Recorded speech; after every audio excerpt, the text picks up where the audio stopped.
Welcome to the Genius Factory. Enjoy the video. In this video, I will explain how to use vitamin D. This essential nutrient is vital for many bodily functions, particularly for building and maintaining strong bones. It helps your body absorb calcium and phosphorus, which are key minerals for bone density. Beyond bones, vitamin D also plays a significant role in supporting your immune system and maintaining muscle strength, contributing to your overall health and vitality. You can get vitamin D from a few key sources. The most natural way is through sunlight exposure. Your skin produces it when exposed to ultraviolet B rays. Dietary sources include fatty fish like salmon, mackerel, and tuna, as well as egg yolks and beef liver.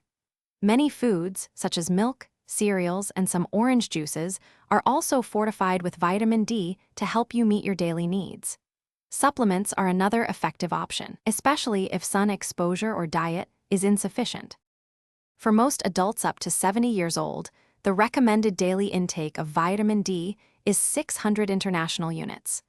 Those over 70 years old may need 800 international units daily. For infants up to 1 year, 8.5 to 10 micrograms, or 340 to 400 international units, is recommended. It is crucial not to take more than 4,000 international units per day without consulting a healthcare professional, as excessive amounts can be harmful. Always take supplements with a meal containing fat for better absorption.